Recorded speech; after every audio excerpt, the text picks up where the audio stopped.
sequência à série sobre seitas e heresias, né? Hoje tratando especificamente do mormonismo, né? Da Igreja de Jesus Cristo dos Santos dos Últimos Dias. É um movimento que começou em 1830 nos Estados Unidos. Enquanto a gente vai passando pela temática de hoje, eu vou pedir para você mesmo, né, no final do estudo, ajudar com a discussão, que seria a seguinte, né? Como eu poderia evangelizar um amigo, um parente, um conhecido meu, que está dentro do movimento Mormon, ok?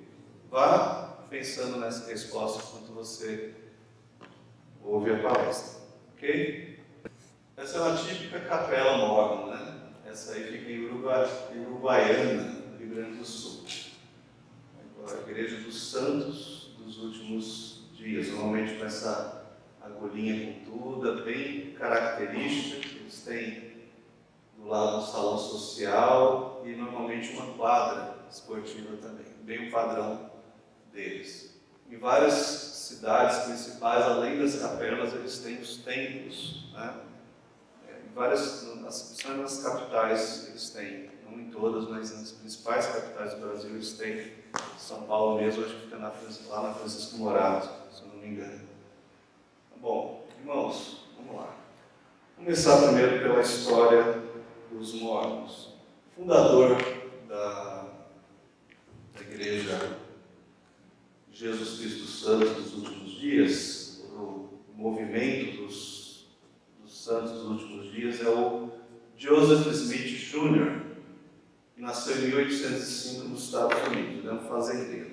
Semelhantemente ao fundador do Adventismo, né? William Miller, que também era um fazendeiro. O Joseph Smith, ele, com uma certa idade, né, jovem ainda, ele queria encontrar uma igreja a qual pudesse frequentar, se tornar membro.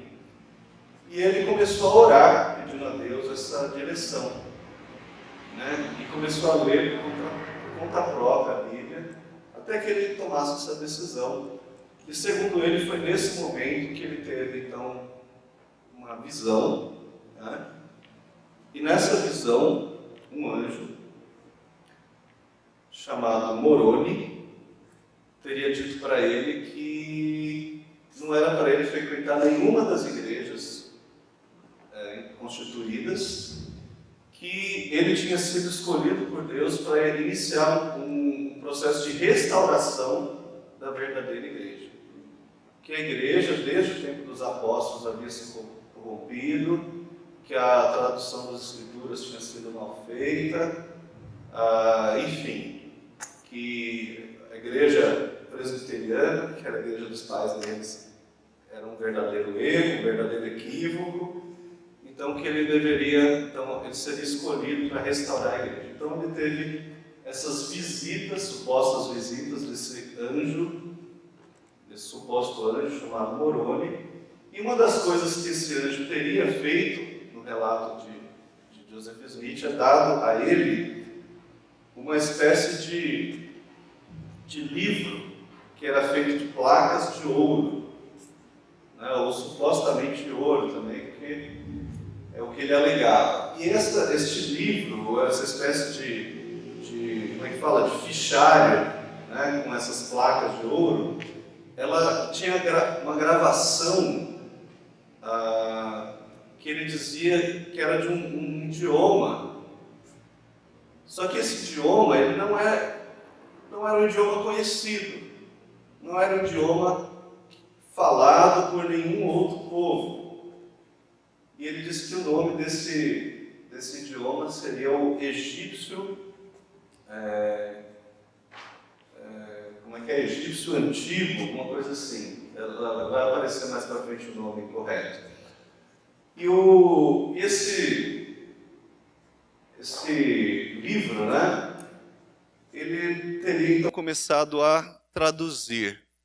Como é que ele ia traduzir um livro sendo que esse idioma nem sequer era conhecido, as próprias letras, os próprios caracteres, eles não provinham particularmente de nenhum tipo de alfabeto conhecido. Não era alfabeto hebraico, não era alfabeto cirílico, siríaco, ou grego, ou de nenhum tipo de idioma egípcio propriamente. Não. Ele disse que o anjo, então, deu para ele umas pedras de adivinhação,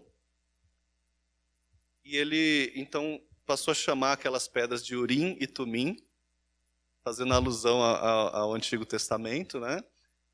E com a ajuda, então, daquelas pedras de adivinhação, ele ia fazendo a tradução do livro, e a tradução resultou no chamado Livro de Mórmon. Recebe esse nome porque um dos profetas que supostamente teria escrito o livro chamava-se Mórmon. E este era uma nova revelação, né? Seria uma nova revelação, ou um novo evangelho da parte de Deus. Então, conforme ele passou a pregar, o livro de Mórmon teria o mesmo peso que a Bíblia.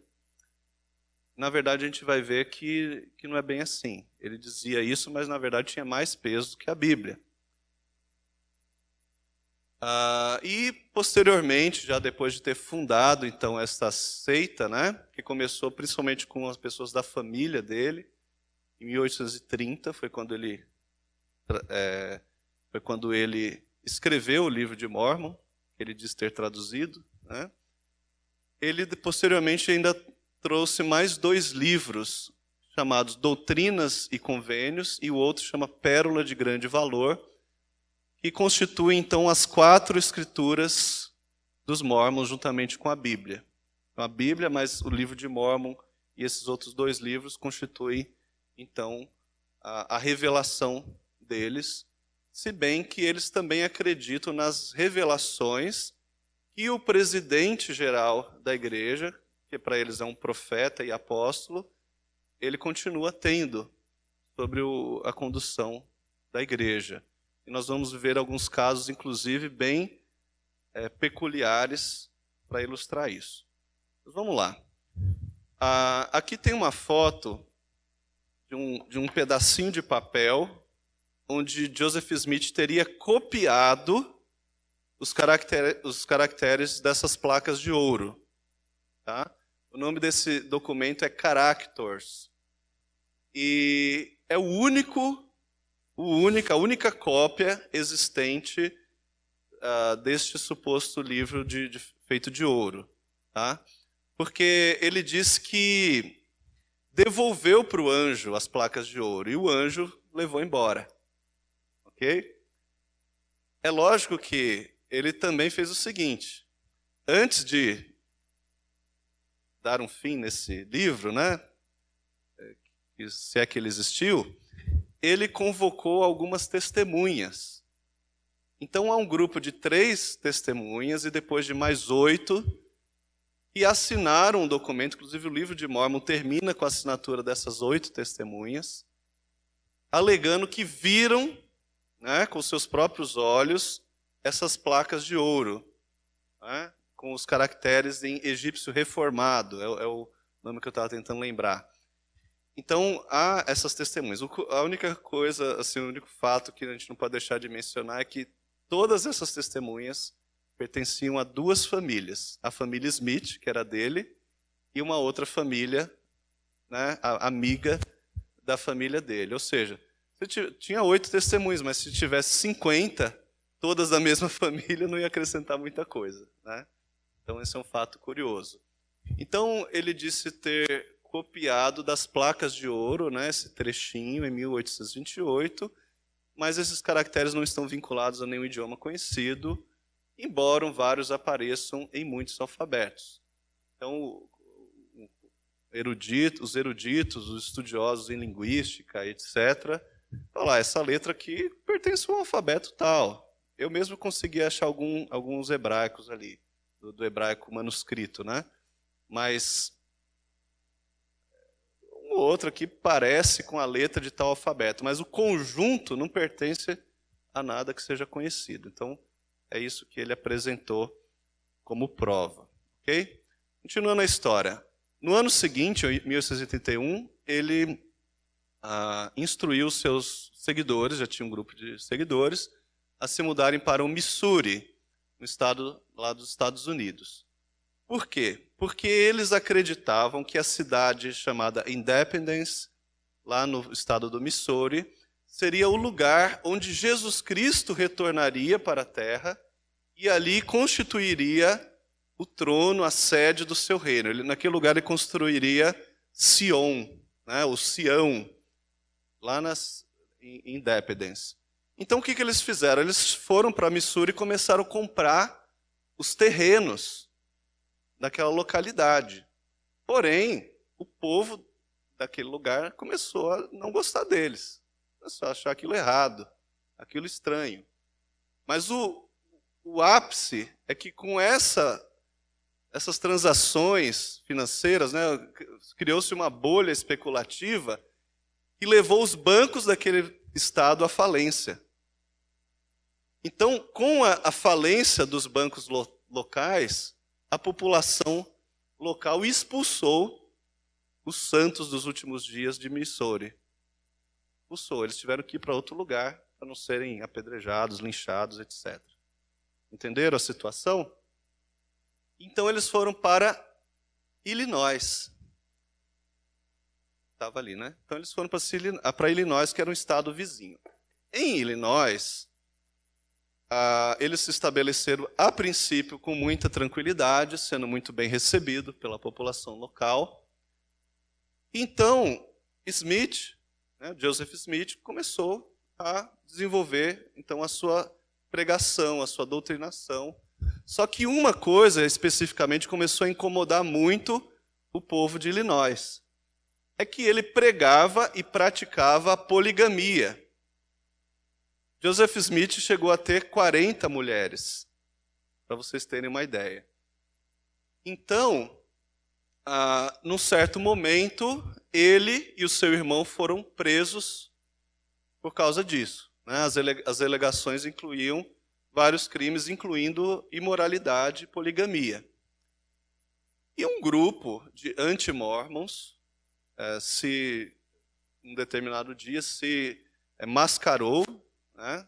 Pintaram os rostos de preto, colocaram túnicas, invadiram a cadeia, mataram a tiro o irmão de Joseph Smith, tiraram o Joseph para fora e mataram ele do lado de fora.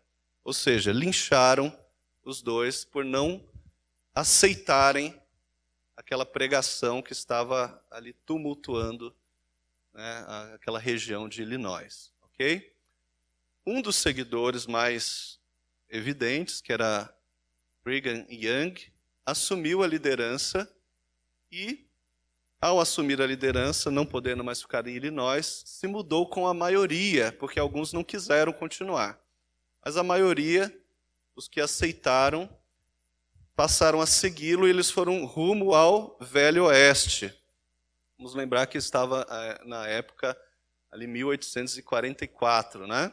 Então ainda era realmente o Velho Oeste. Eles foram em caravana rumo às montanhas rochosas e se estabeleceram ali ao redor do Vale do Lago Salgado, né, onde criaram a cidade de Salt Lake City. Okay? Então lá em Utah, eles se estabeleceram. Interessante que, ao se estabelecerem lá, eles praticamente fundaram um estado dos Estados Unidos. E esse próprio Brigham Young, ele era ao mesmo tempo presidente da igreja e governador do estado. Mas era um estado clandestino.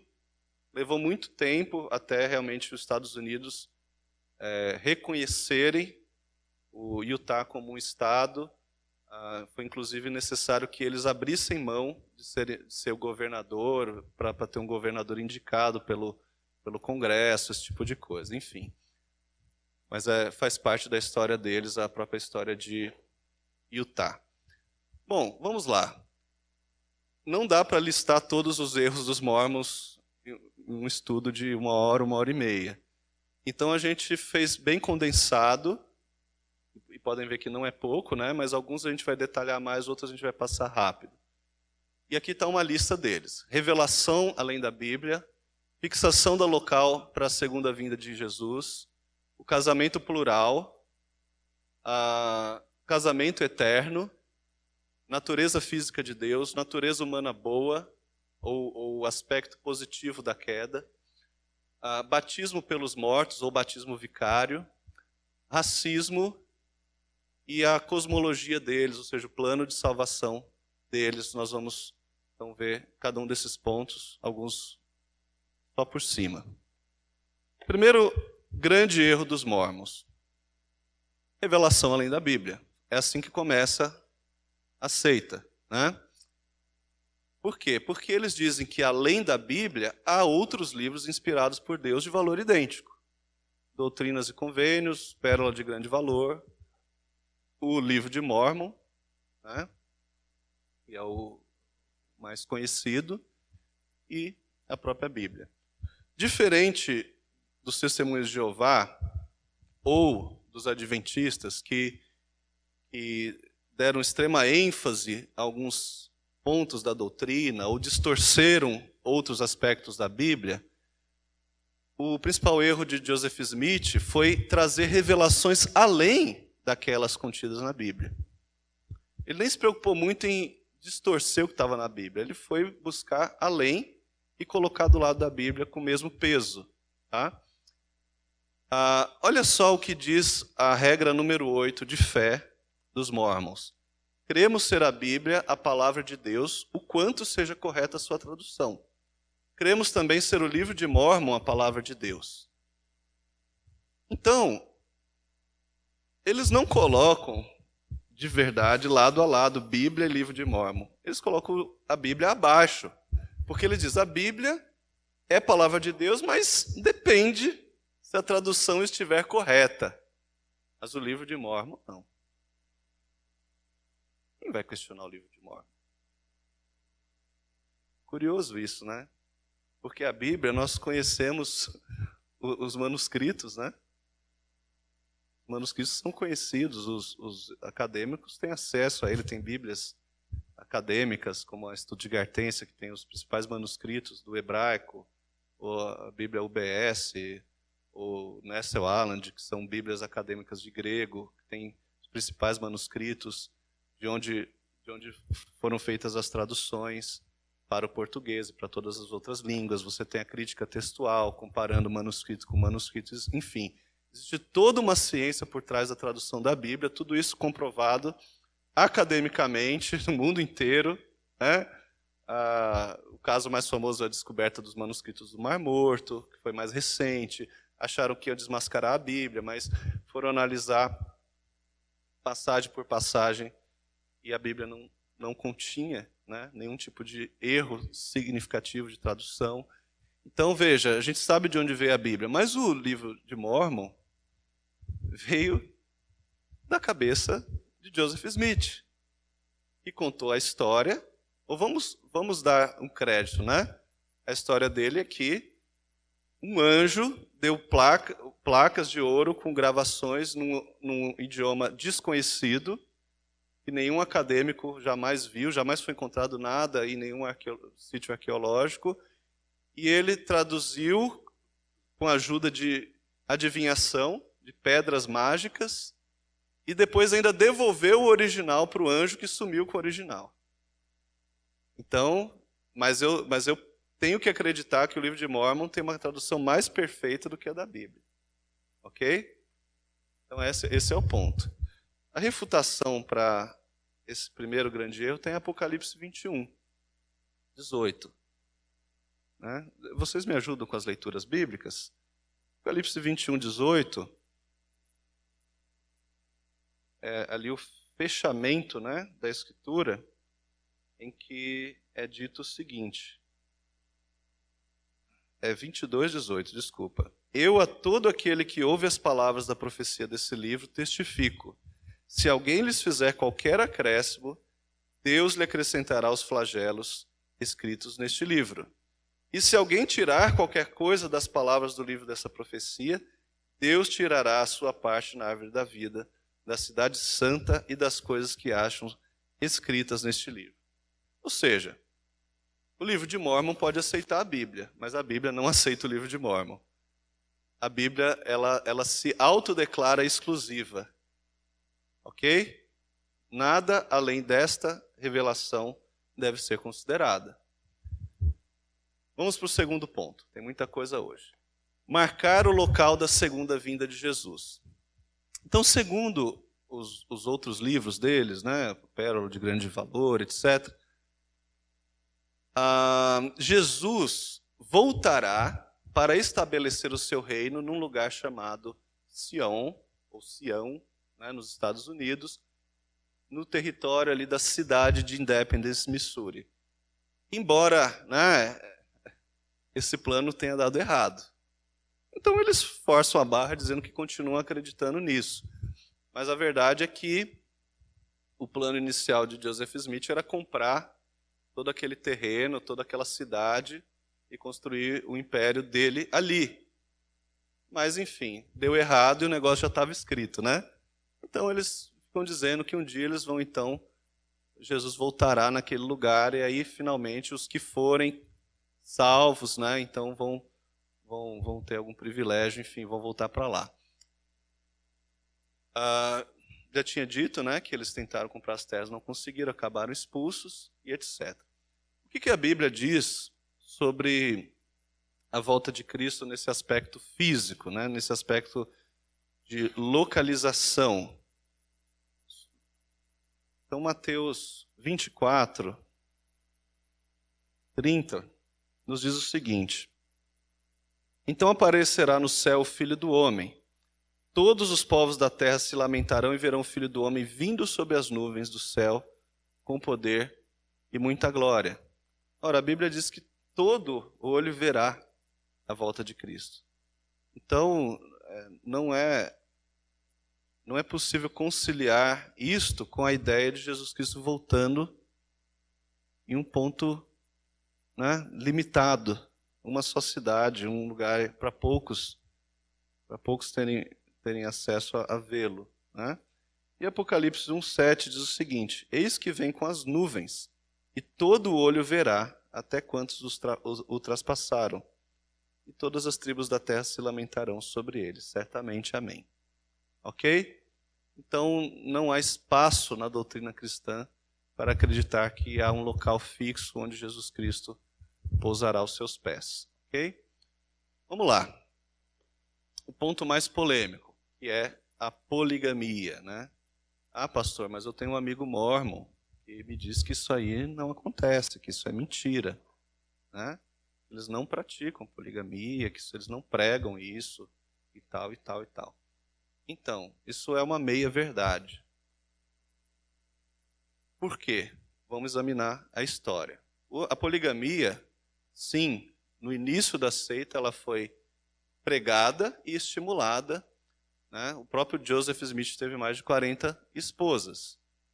E, não fosse uma verdade, não teria sido morto por causa disso, né? Essa doutrina culminou no lixamento de Smith e na expulsão de toda a seita do estado de Illinois. O que aconteceu, então, quando Brigham Young assume a liderança da seita e vai com todos os adeptos para Utah? Em lá chegando, ele próprio teve 17 esposas. Ele era um pouco mais modesto que Joseph Smith, né? Tinha muito trabalho, né? Era governador, era presidente, tudo, muita coisa. Então, não dava para cuidar de 40, foi humilde, só 17. E assim ele liderou a seita em Utah. E lá chegando, era a época da guerra civil, da guerra de secessão nos Estados Unidos. Então, em uma guerra, morrem muitos homens, né? Muitos do sexo masculino, e sobram mulheres. Então, ele justificou, veja, eu digo justificou porque já era uma pregação antes disso, mas ele justificou lá nas profecias dele e tudo mais, nas regras da igreja que não a poligamia, mas aí ele passou a dar esse nome, né? Casamento plural, teria sido uma revelação da parte de Deus para ele, para justamente poder acolher aquele excedente, né, de mulheres que ficariam desamparadas, que ficariam sem filhos, etc, etc. Então, era um plano de Deus para dar sequência, né, às famílias, ao crescimento populacional e tudo mais, em função da guerra civil. Ok? E assim, continuaram pregando e praticando mesmo após a guerra. Porém, lá uns 40 anos depois, né, em 1889, o presidente da seita já era outro, era o Woodruff. O que aconteceu? Os Estados Unidos foram se organizando, né, como um país, né, como um país, uma federação, enfim, foi tendo leis mais, foi tendo mais controle sobre o seu território, né, o Velho Oeste agora já estava mais civilizado, né, enfim. O que acontece é que eles oficializam então o estado de Utah, passa a ter um governador ali inicialmente nomeado pelo Congresso Nacional, depois passam a ser eleitos, enfim. E o próprio Congresso Nacional cria leis mais específicas contra a poligamia, o que coloca a seita dos Mormons em rota de colisão com as leis do país. É nesse contexto, então, que Woodruff, o então presidente da seita, muda a posição da igreja, né, forçado pelas leis decretadas pelo governo americano. Mas não é isso o que ele declara. Ele declara que ele recebeu uma revelação de Deus que não era mais para continuar. Né? É o que ele diz para todos, para a seita, enfim. Mas há uma declaração que continua no livro de Smith, né, o Doutrinas e Convênios, o seguinte, olha só. Se qualquer homem casar-se com uma virgem e desejar casar-se com outra, e a primeira der o seu consentimento e ele casar-se com a segunda, se forem ambas virgens e não tiverem feito compromisso com nenhum outro homem, então ele é justificado. Ele não pode adulterar porque elas pertencem a ele, não a outro. E se ele tiver como esposas 10 virgens, de acordo com esta lei, ele não pratica adultério, porque as 10 pertencem somente a ele. Então isso está na escritura deles. Okay? Então, mesmo que eles tenham mudado a prática ou a posição oficial para se adequar às leis do país, isso continua sendo um preceito dentro da escritura supostamente infalível deles. E o próprio Joseph Smith afirmou o seguinte: a doutrina do casamento plural é celestial. É a doutrina mais sagrada e importante revelada ao homem na terra. E sem obediência àquele princípio, nenhuma pessoa pode atingir a plenitude da exaltação na glória celeste. Então, na cabeça de Smith, ter muitas mulheres, inclusive, era sinônimo de você ser uma pessoa espiritual, de você ser uma pessoa bem-sucedida diante de Deus. Ok? Então, na prática, os mormons não pregam a poligamia, porque senão eles seriam proibidos de funcionar, né, na maioria dos países. E o que se costuma fazer quando uma coisa não pode ser feita oficialmente? Se faz extraoficialmente. Né? Se faz extraoficialmente. Embora isso é apenas uma suposição. Né?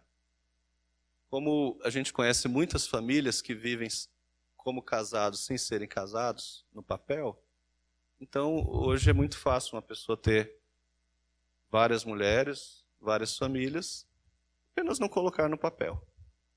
Né? O ponto aqui é, os fundadores da seita defendiam, e não somente defendiam, mas exaltavam, incentivavam e praticavam esse preceito, e nas próprias escrituras dele consta esse princípio. Este é o ponto. Ok? Eles vão negar até a morte, mas é o que está lá. Agora vamos para um terceiro ponto, estamos no terceiro? Dos mormons. Terceiro erro. É um fato bem curioso, esse aqui eu não conhecia. Fui pesquisando o que eu conheci. É o casamento eterno. Então, ele não faz parte dos primeiros erros dos mormons, mas é algo que foi introduzido, talvez até para compensar a questão da poligamia ter sido meio tirado de cena. Eles chamam esse casamento eterno também como novo e eterno convênio, ou como selamento, ou selamento eterno. É a ordenança máxima dos mormons. Qual que é a ideia disso? É que um casal, né, que tem uma prática cristã assim irrefutável, sejam pessoas de bom testemunho, de bom comportamento, frequentes à igreja, dizimistas, os filhos missionários e não sei o que lá e tal, que eles cumpram uma lista de critérios, eles passam então por uma como se fala, uma checagem, né? uma sabatina, primeiro do pastor local, depois de uma espécie de bispo, né, líder de uma região maior, e sendo aprovado nas duas instâncias, eles então vão participar de uma cerimônia no templo. Tá? Como eu disse, tem um templo aqui em São Paulo, tem um templo em Recife, mas não tem em toda a cidade. Então, se o sujeito está lá no interior, ele vai ter que ir para o templo. E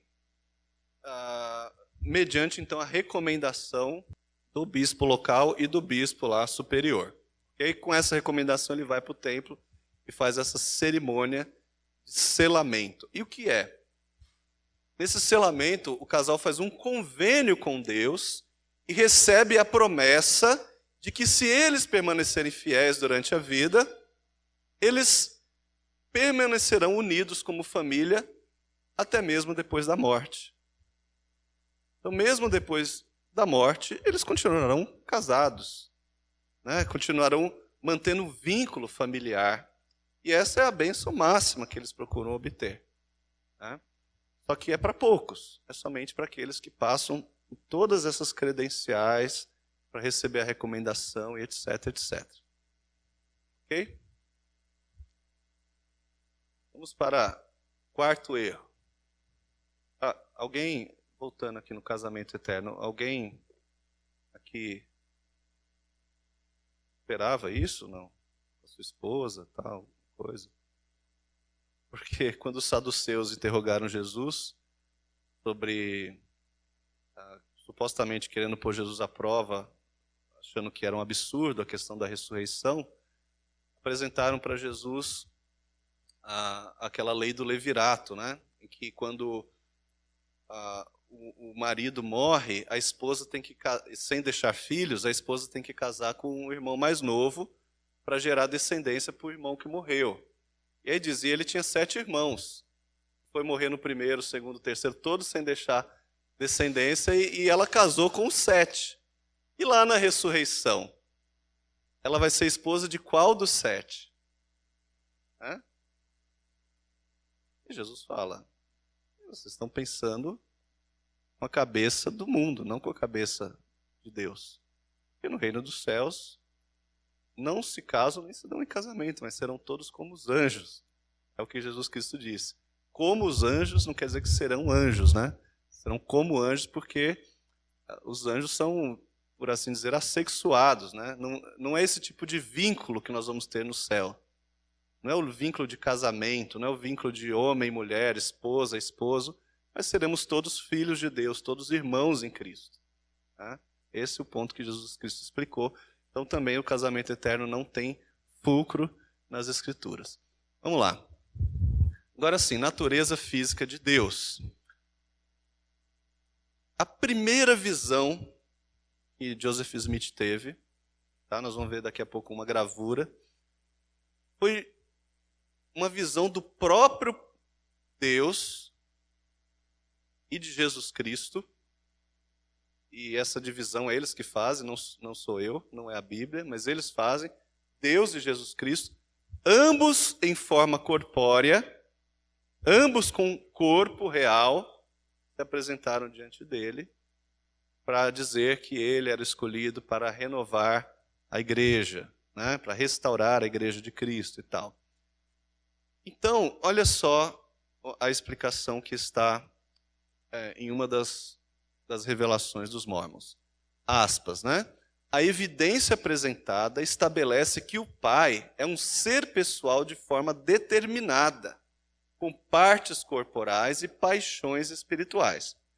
Sabemos, portanto, que o Pai, bem como o Filho, são em forma e estrutura homens perfeitos. Cada um deles possui um corpo tangível, infinitamente puro e perfeito, revestido de glória transcendente, não obstante, é um corpo de carne e ossos. Tá? Eles não estão falando aqui de Jesus, que é o Verbo encarnado. Eles estão falando aqui que, essencialmente, tanto o Filho quanto até mesmo o Pai possuem corpo físico. Esse é o entendimento que os Mórmons têm sobre Deus. E o Espírito Santo? O Espírito Santo não é nem mencionado. Quando ele é mencionado como uma espécie de energia que sai de Deus, né? Então, a justificativa que eles usam são os diversos antropomorfismos que há na Bíblia. Eu vou explicar essa palavra para vocês. Mas vamos ver um aqui, muito conhecido, Deuteronômio 5,15. Porque te lembrarás que foste servo na terra do Egito e que o Senhor teu Deus te tirou dali com mão poderosa e braço estendido, pelo que o Senhor teu Deus te ordenou que guardasses o dia de sábado. Então o texto está dizendo que Deus tem mão e tem braço. Então é porque ele tem mesmo, é como os Mórmons acreditam.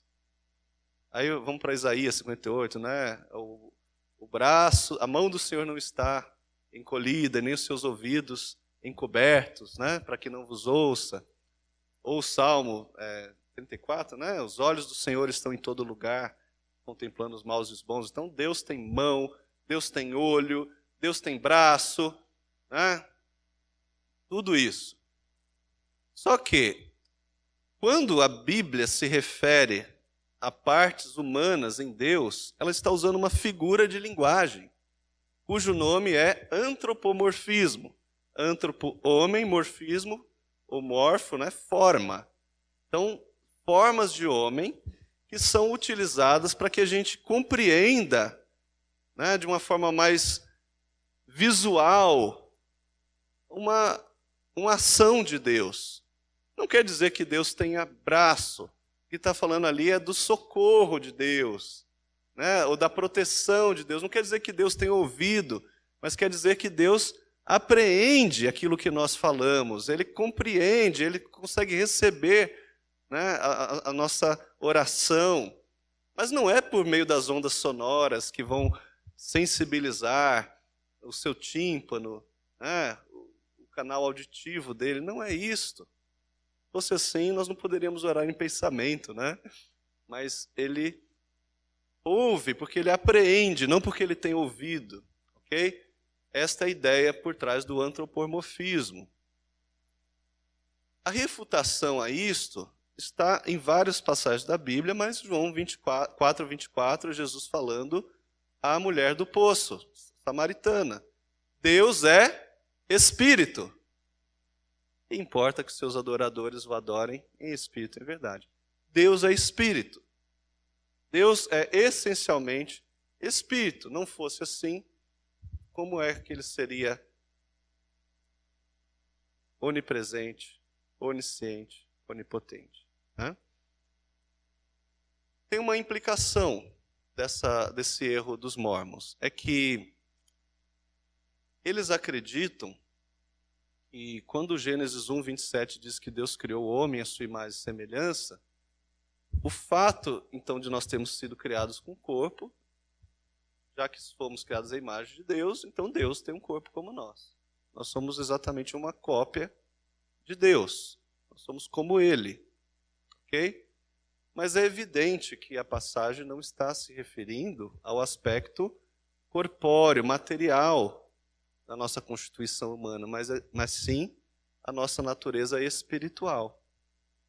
nós somos semelhantes a Deus, não é quanto ao corpo, mas é quanto à alma, quanto à possibilidade de mantermos comunhão com Ele, temos o intelecto, o raciocínio, né, de termos vislumbres, né, sobre a vida espiritual, sobre a vida após a morte, sobre a própria vida, né? Enfim, características que definem o que seja a imagem de Deus em nós. Elas são espirituais e não materiais. Até aqui, gente, estou correndo, mas tudo bem? Podemos continuar. Se tiver dúvida, anota, porque está filmando, então no final a gente para tirar as dúvidas, tá bom? Vamos lá. Acho que eu estou no quinto, né? Quinto erro, efeito benéfico da queda. Toda a vida você ouviu dizer que quando o homem, né, quando a mulher tomou do fruto proibido, deu para o homem, ele comeu, aquilo foi uma tragédia. Esquece tudo que você ouviu, né? E os mormons agora descobriram um lado bom disso tudo, né? Então eles ensinam que o homem, ele é bom por natureza. O homem é essencialmente bom. Não apenas Adão era essencialmente bom, mas o homem, todo homem, continua sendo igual, não mudou nada na natureza humana. Ela continua sendo boa. O homem é bonzinho quando nasce, tá? E a queda, ela acabou trazendo resultados bons para o mundo. O que seria isso? Olha a afirmação deles, está entre aspas ali. Adão caiu para que o homem existisse. E os homens existem para que tenham alegria. Meio que a ideia Adão caiu para que os homens existissem, é o quê? Deve ter a ver com a relação sexual, alguma coisa assim, né? Que é uma ideia errada sobre a queda, né? E então, é assim que o homem se multiplica, então, ok, tinha que pecar mesmo, não tinha jeito. E a partir daí? Bom, o homem precisa ter alegria, então ele precisa pecar para ser alegre. Olha quanto absurdo nessa frase, né? E olha só, nossos primeiros pais, Adão e Eva, merecem a nossa gratidão mais profunda pela herança que legaram à sua posteridade, né? A ideia é meio que assim, eles nos libertaram, né? Nos libertaram. Se eles não tivessem comido daquele fruto, a gente ainda estaria preso num jardim, né? Vivendo descalço, sei lá o que eles imaginam, né? Aquela coisa toda lá, muito simplória, muito rural, né? Não, eles nos libertaram, então nós temos que ser gratos a ele. Então vamos ser gratos a Adão, lógico, também concordo. Gratos pela Segunda Guerra Mundial, né? Gratos pela fome na África, gratos pelos partidos políticos que estão consumindo o nosso país, né? Vamos ser gratos a ele, nesse sentido, sim. Agora, já no capítulo 3 de Gênesis, nós vemos claramente a refutação a isso, porque quando Adão e Eva tomam o fruto proibido, Deus imediatamente os chama a uma prestação de contas. E o que Deus fala a eles? Resumidamente, 2 versículos. Adão disse: visto que atendeste à voz da tua mulher e comeste da árvore que eu te ordenara não comesses, maldita é a terra por tua causa. Em fadigas obterás dela o sustento durante os dias da tua vida. Ela produzirá cardos e abrolhos, e tu comerás a erva do campo. No suor do teu rosto comerás o teu pão, até que tornes a terra, pois dela foste formado, porque tu és pó, e ao pó tornarás. E nem é tudo, né? Ainda tem a mulher, ainda tem a serpente, todas as consequências. Mas, resumidamente aqui, fadiga, né? O fardo no trabalho, né? Cansaço, e, por fim, a morte. Né? Por fim, a morte. Ou seja, nós não morreríamos se não tivéssemos pecado. Então, o que eles estão dizendo? Exatamente o oposto disso. Não, a queda foi boa, foi bom para todos nós. Okay? Contrariando a própria Bíblia. Próximo ponto. Falei que ia ser extenso. Batismo pelos mortos. Esse texto, essa doutrina deriva de um só versículo na Bíblia, não é nem dos outros livros deles. 1 Coríntios 15, 29, é o que está escrito lá. De outra maneira, que farão os que se batizam por causa dos mortos? Se absolutamente os mortos não ressuscitam, por que se batizam por causa deles? A tradução antiga, a Revista e Corrigida, ela trazia assim: que farão os que se batizam pelos mortos? Né? A atualizada já melhorou um pouco, colocando por causa dos mortos. Mas o fato é que a Bíblia, na versão americana, né, inglesa, ela dava esse entendimento, batizar pelos mortos. Né? Então daí surgiu essa doutrina. Qual é? Que os que não são ou não foram batizados pelos mormons, que consideram o batismo deles o único, né, verdadeiro, o único salvífico, etc., eles têm a oportunidade da salvação mesmo após a morte. De que forma? Eles podem ser batizados por procuração, mesmo depois de mortos. Então é o seguinte, eles vão lá no templo, inclusive eles têm uma espécie de fonte, não é nem um batistério simplesinho, não é uma piscina, é uma fonte batismal que eles colocam em cima de 12 touros de bronze, um negócio lindíssimo, fabuloso. Tem fotos na internet, você pode ver. E ali o que eles fazem? Eles batizam um mórmon e vai com a procuração para uma pessoa que já morreu. Quer dizer, ele pode se batizar várias vezes ali, desde que seja por outra pessoa, né? Então ele vai ali em nome de outra pessoa já morta e se batiza por ela. Se batiza pelo avô, se batiza pela avó, pela mãe, pela tia, por quem ele quiser.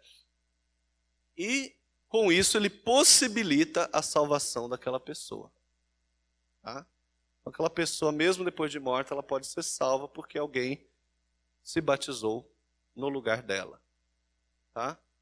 Só que o único versículo de onde deriva essa doutrina, ele absolutamente não está falando isso. O contexto aqui de 1 Coríntios 15 é o tema da ressurreição. E se Jesus Cristo não ressuscitou, é vã a nossa fé e a nossa pregação. E pelos mortos, né, veja, a tradução aqui já diz por causa dos mortos. Significa o seguinte, por causa do testemunho daqueles que já morreram, ou por causa do amor que eu tenho por aqueles que já morreram, a saber, os apóstolos, enfim, os grandes líderes da igreja no passado, né? Vamos entender que eles estavam aqui ainda no século I, né? Estão falando assim, olha, vocês se batizam, né, por valorizar a pregação dos apóstolos que já morreram, né? Vocês se batizam porque eles deram um bom testemunho. Eles morreram por Jesus Cristo e vocês então chegaram à fé olhando para o testemunho deles. Mas veja, se não existe ressurreição, o que vocês estão falando é uma grande tolice. Vocês estão fazendo, né, se batizando, crendo e sendo batizados em atenção ao testemunho dos mártires, é uma grande tolice. Porque os mártires morreram à toa, se não existe ressurreição. É uma argumentação. Paulo está no meio de uma argumentação. Os mártires morreram à toa, eles não vão ressuscitar. Então também o batismo de vocês não tem significado algum. Então vejam, esse é o entendimento, né, essa é a exegese que deriva dessa passagem. Tá? Não tem nada a ver aqui com você batizar por procuração alguém. Ok? Deu para entender? Vamos lá. Ai, ai, ai. Outro erro do mórmon. Racismo. Ah, não, mas eu conheço até sacerdotes negros. Sim, tá, se você conhece, eu não duvido. Tá? Acontece que até 1978 era vedado a uma pessoa da cor negra ser um sacerdote dentro da da doutrina mórmon. Por quê? Olha só, a própria Pérola de Grande Valor, que é um dos livros supostamente inspirados, né? Diz o seguinte: porque eis que o Senhor amaldiçoará a terra com muito calor, e a sua esterilidade continuará para sempre. E veio uma cor negra a todos os filhos de Canaã, de modo que foram depreciados entre todos os povos.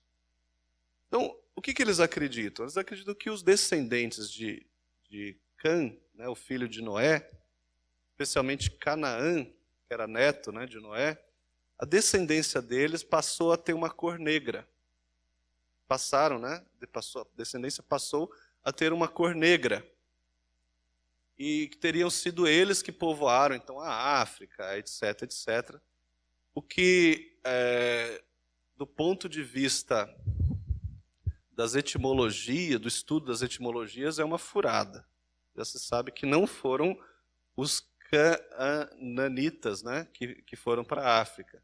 Mas lá em 1840, né, na época que Joseph Smith escreveu essas coisas, é uma coisa que ele falou e pegou, e muitas pessoas acreditaram que então teria sido uma maldição de Deus as pessoas terem a cor negra. Tá? Então, ficou realmente essa ideia de maldição. E por isso uma pessoa negra não podia ter dentro da igreja qualquer privilégio, não podia jamais pensar em ser um sacerdote dentro desta igreja, dentro dessa seita. Os mormons só permitiram a ordenação de homens negros ao sacerdote a partir de 1978. Evidentemente, eles não vão confirmar isso, mas também por pressão da sociedade, que mudou, né? Hoje é impensável, né? Impensável você vedar. Há leis que impedem qualquer tipo de associação, vedar a participação de uma pessoa em função da cor da pele. Ok? Então, em 1978, isso já era impraticável, eles tiveram que mudar o entendimento dele, mas a versão oficial é que essa mudança se deu por conta de uma revelação de Deus, que agora deveriam permitir, ok? Então, eles não vão aceitar que essa doutrina cole neles, mas está lá na Pérola de Grande Valor, e foi uma prática deles até 1978, ok? E agora vamos para o último ponto, que esse preciso explicar um pouco melhor. É a cosmologia, porque o plano de salvação deles envolve uma ideia assim cósmica, né? Vocês vão entender. Então, observando esse diagrama aí, o primeiro ponto é que eles acreditam, eu vou indo e voltando no próximo slide, tá? Eles creem numa pré-existência, numa vida pré-mortal. E eles tiram isso de Jeremias 1:6, quando Deus fala para Jeremias, né, no chamamento de Jeremias, né, que eu te conhecia antes de nascer, etc. Então, quando Deus fala para Jeremias, eu te conhecia antes de nascer, então eles pensam, então a gente já existia antes de nascer. A gente já existia antes de existir, né? Antes de nascer, de viver, etc. Então, eles acreditavam o seguinte, que os espíritos humanos, antes da criação, já viviam como filhos de Deus. Tá? Eles até citam aqui Mateus 18:35, que diz o seguinte, assim também meu Pai Celeste vos fará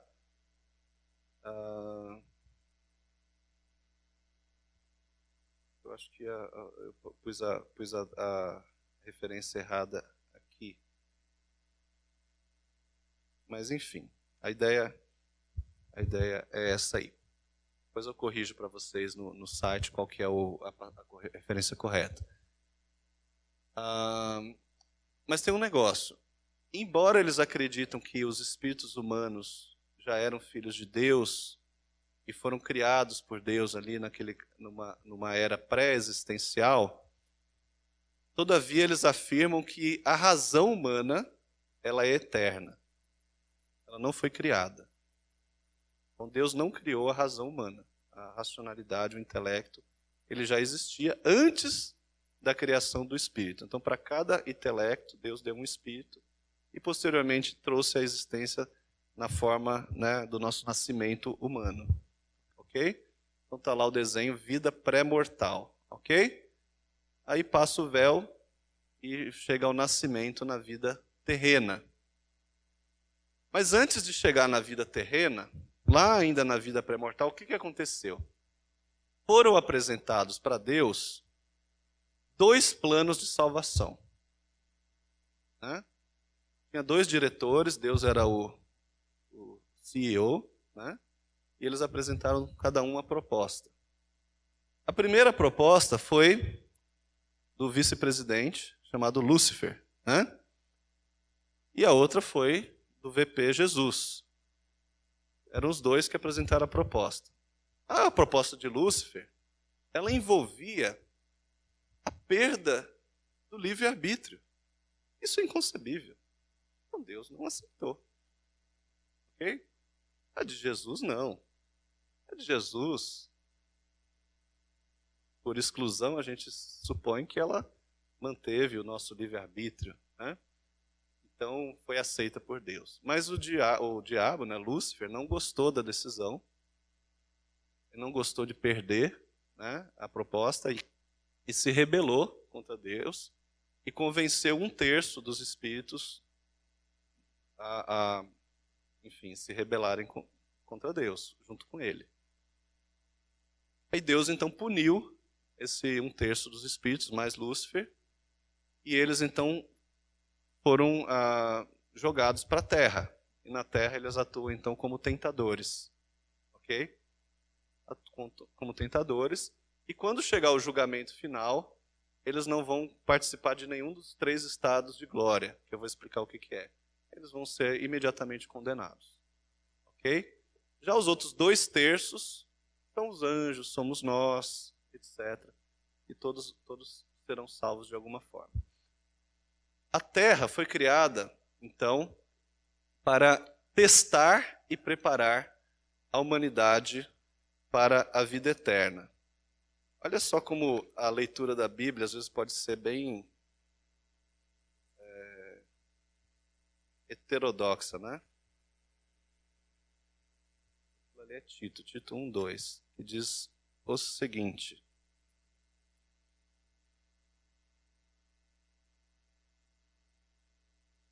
na esperança da vida eterna que o Deus que não pode mentir prometeu antes dos tempos eternos. Né?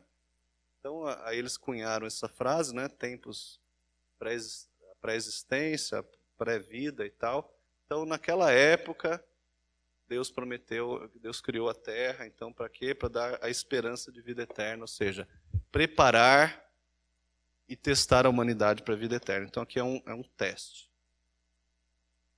E aí, passando pela vida terrena, vem a morte, certo? O que acontece então depois da morte no plano de salvação mórmon? A ressurreição, né, virá em algum momento após a morte.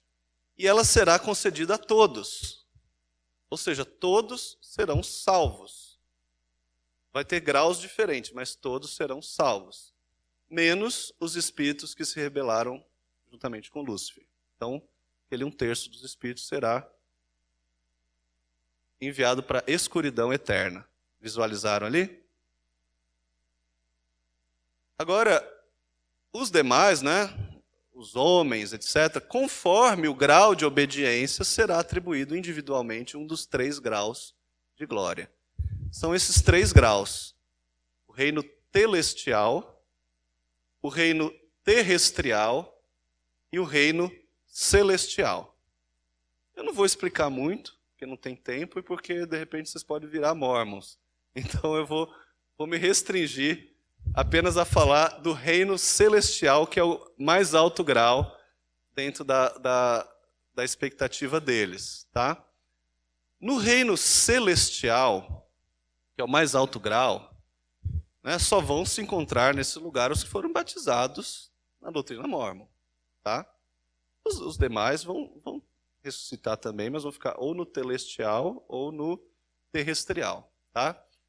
Os mórmons vão para o reino celestial, mas dentro do reino celestial ainda tem 3 graus. E os que estiverem lá no mais alto grau do reino celestial, eles se tornarão como Deus, herdando tudo o que ele tem. Vamos ver aqui, ó, só para não perder a expectativa, né? 8:17 diz assim, Romanos 8:17. Ora, se somos filhos, somos também herdeiros, herdeiros de Deus e co-herdeiros com Cristo. Se com ele sofremos, também com ele seremos glorificados. Então a ideia aqui não é herdar o que é a herança de Cristo, né? A ideia aqui é herdar tudo que Deus tem. Deus o Pai tem. Certo? Então nós vamos ser co-deuses, né? Vamos ser deuses como ele.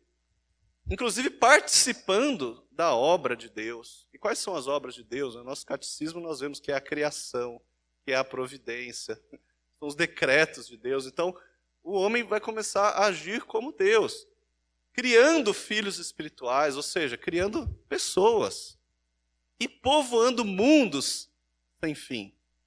Ou seja, os mórmons que chegaram no mais alto nível, né, do reino celestial, eles vão ter os seus próprios planetas para povoar.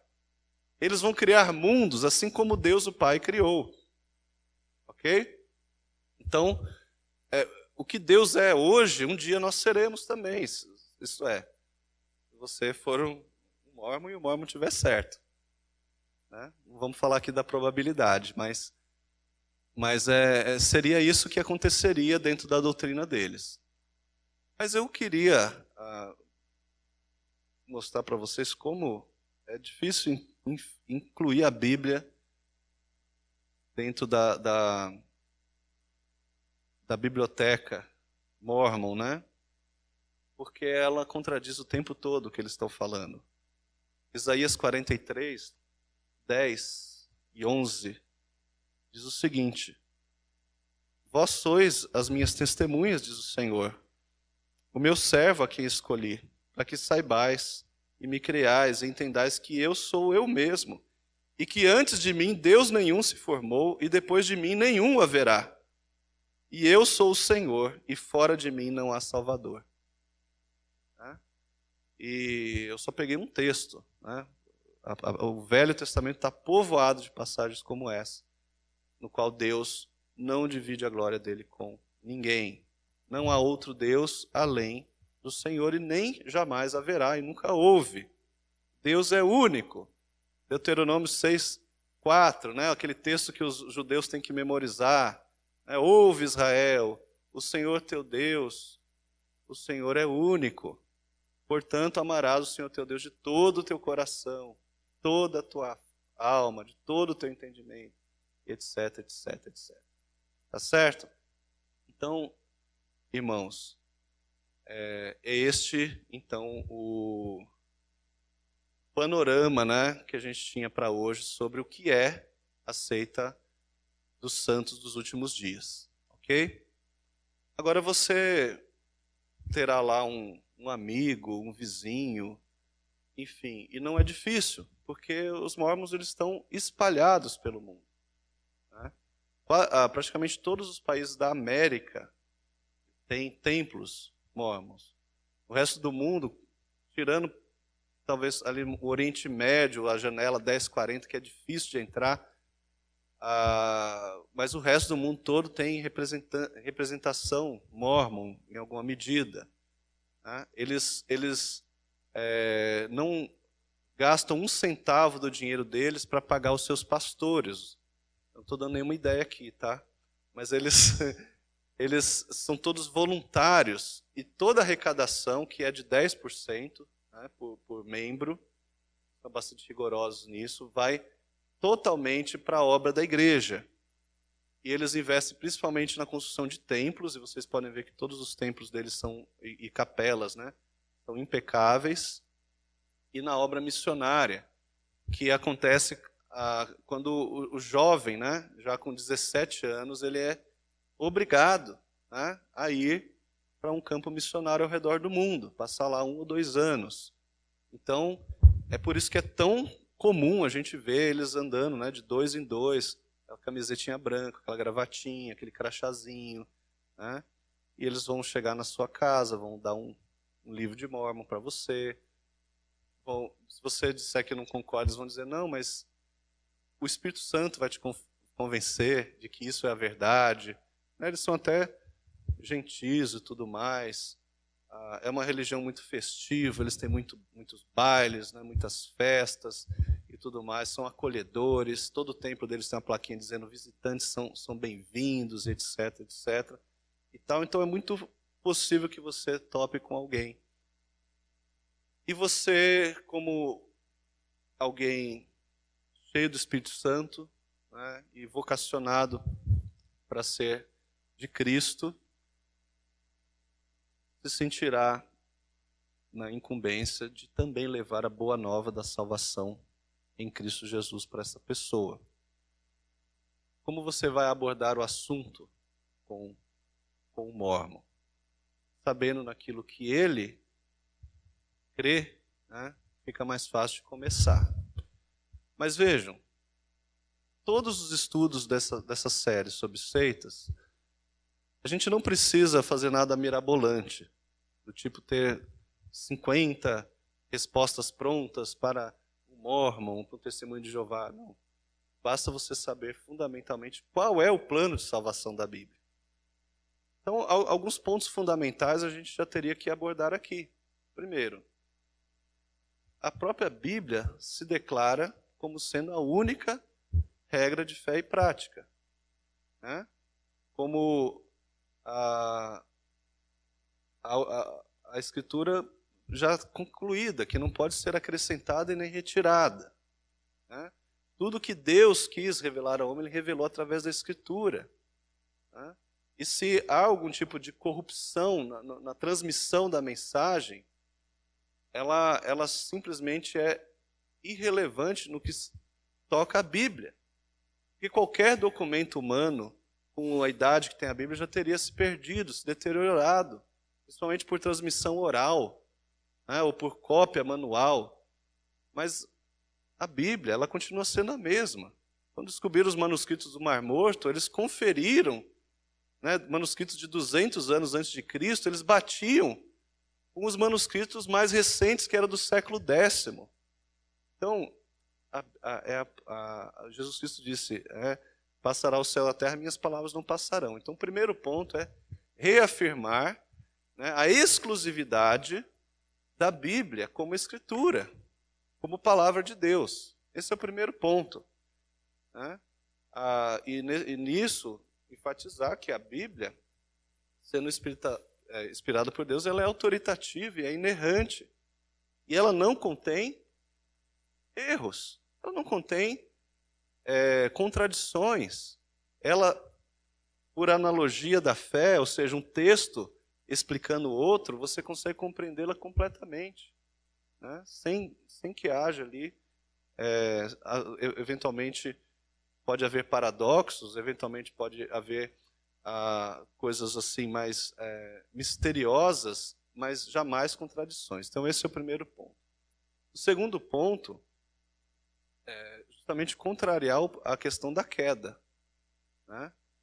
A queda, ela teve sim um efeito extremamente grave, porque a queda é que trouxe a morte. O salário do pecado é a morte. E a Bíblia trata a morte não apenas como esse estado de separação entre a alma e o corpo, mas a separação eterna entre o homem e Deus. Sendo que o homem foi feito em imagem e semelhança de Deus, só pode ser feliz em Deus. Então, a separação do homem de Deus é o inferno.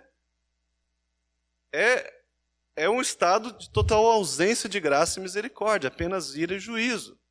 Então é isso que o pecado causa no homem.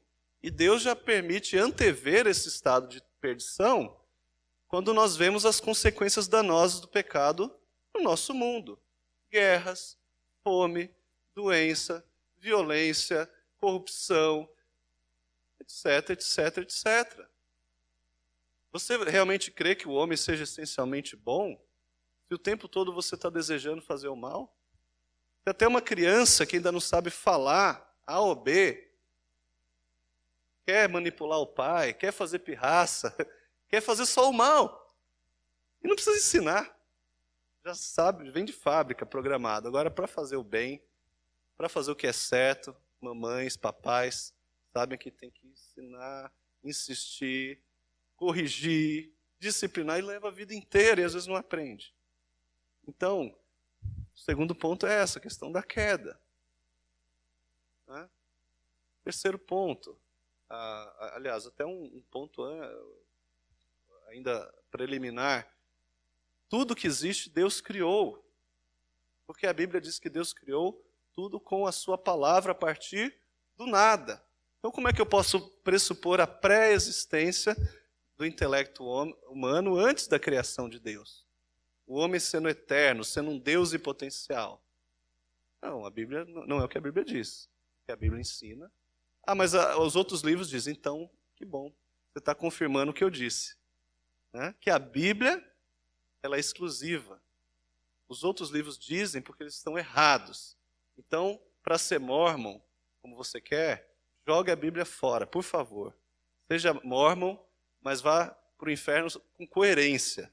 Né?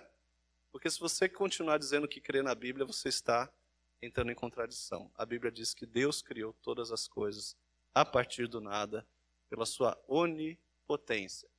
E aí chegamos ao ponto da redenção. Porque o homem era pecador, estava perdido, estava morto, estava condenado, ele precisava de um redentor. Porque não havia um homem sequer justo para apresentar alguma obra de justiça na presença de Deus. Então, Deus envia de si mesmo ao mundo, porque Jesus Cristo não é outro senão o próprio Deus que subsiste em uma outra pessoa, né? De Deus, o Pai, o Filho e o Espírito Santo. Mas é o próprio Deus que se encarnou, que veio ao mundo, que se tornou um de nós para quê? Para nos representar quanto ao nosso pecado, quanto ao nosso julgamento, quanto à nossa necessidade de sermos condenados. E ele fez o quê? Foi condenado em nosso lugar. Quando Cristo morreu na cruz, ele morreu vicariamente. Aí sim, ele morreu com uma procuração nossa. Fomos nós, os que cremos em Jesus, os que morremos na cruz. Então os nossos pecados foram pagos porque Cristo os pagou por nós. E é somente crendo nessa verdade que alguém tem alguma chance de ser aceito por Deus. Deus não nos aceita pelas nossas obras. E os mormons têm uma ênfase muito grande na questão das boas obras. Né? Mas são obras mortas, porque elas não passam por Cristo. Né? Nós cremos que todo aquele que é salvo por Jesus Cristo é preparado por Deus para boas obras. Porque já não usam as boas obras para serem aceitos por Deus, mas justamente as pratica porque foram aceitos em Cristo. Ok? Então, vem o último ponto dessa pregação ao mormon, que seria a consumação de todas as coisas. Deus virá para julgar, sim, mas ele julgará e condenará todo aquele que não crê em Jesus Cristo. João 3,16, 17, 18. Né? O 16 diz, todo aquele que nele crê não perece, mas tem a vida eterna. O 17, aquele que não crê, né, porque Deus não veio ao mundo para julgar o mundo, mas sim para... Jesus não veio ao mundo para julgar o mundo, mas sim para que o mundo fosse salvo por ele. Aquele que crê tem a vida eterna. O que todavia não crê, né, já está condenado, né, porque não crê no unigênito Filho de Deus. Então, a sentença bíblica é muito clara. No juízo final, aquele que não crê em Jesus é que será condenado. E o reino celestial, que a gente assim o chama, na verdade, é a renovação de todas as coisas. Um novo céu e uma nova terra, onde nós teremos uma existência eterna, sem pecado, em um relacionamento perfeito com Deus. Mas não como deuses, sim como homens, né? Com o nosso corpo transformado para um corpo glorioso, sem pecado, no qual nós podemos gozar e sermos felizes em Deus plenamente. Então, essa é a doutrina bíblica que, ao resumi-la para o Mormon, você vai refutando ponto a ponto as doutrinas deles, tá?